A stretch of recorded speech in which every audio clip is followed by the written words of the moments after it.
Today, we're going to talk about the various factors that influence your parenting style.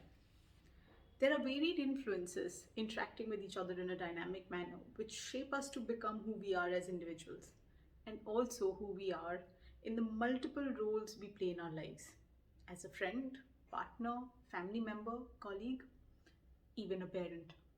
And this is something which is so important for us to remember because oftentimes parents themselves keep wondering, what is it, why is it that I tend to respond to situations in a certain way? How is it that a friend or a colleague would respond to a situation which is happening with their child very differently? If a situation is posited in front of you, a lot of times your response to it may turn out to be completely different from what it is for the other people.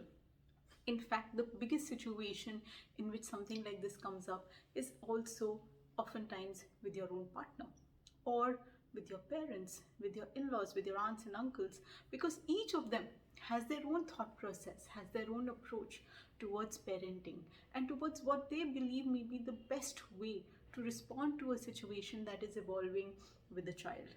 And in a lot of these situations, it's very important to understand where are these influences coming from.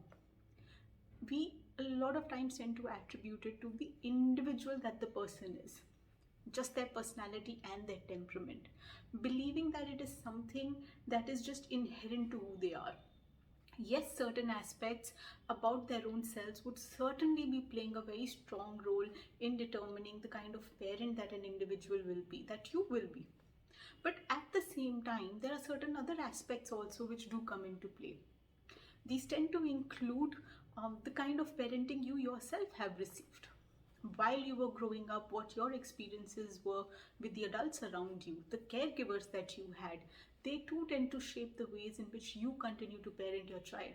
Because you would either be very strongly identifying with them, or it's possible that your experiences may have led you to determine that those ways of being and behaving were not the best, that you would want to do things rather differently from what was done in your context.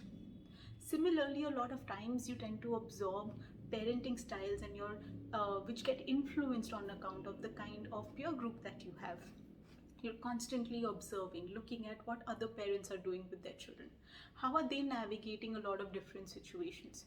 You see the kind of consequences that come the way of the parents and their children.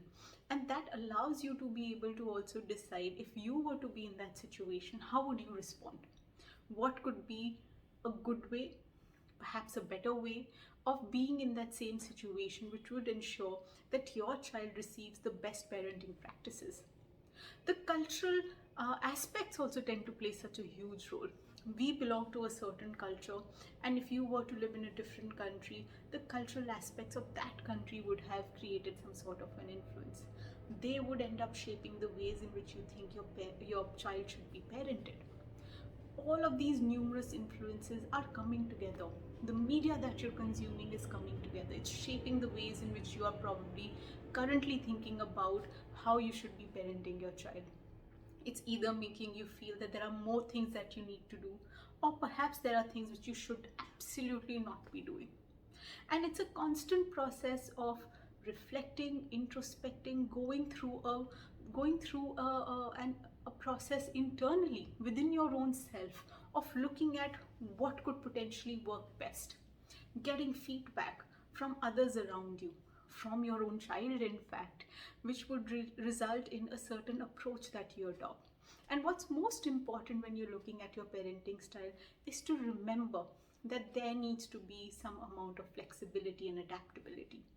Because as your child is going to grow older, the way that you have parented them when they were much younger would need to go through its own evolutionary process. The way you would manage situations with a young child would be very different from what you need to do when that child is turning into an adolescent, into a teenager, and that adolescent is going into their own early adulthood. There has to be a constant transition that you are going through in the ways in which you are parenting your child. So your flexibility is going to be key, and your child is going to learn from your flexibility about how they need to be adaptive towards situations in their lives. And all of these things also contribute towards ensuring that you're raising confident children, children who are able to understand the importance of flexibility, who are able to understand the importance of adaptability, of feedback, of communication, of learning to collaborate. And these are extremely important aspects which you must remember when you're parenting your child.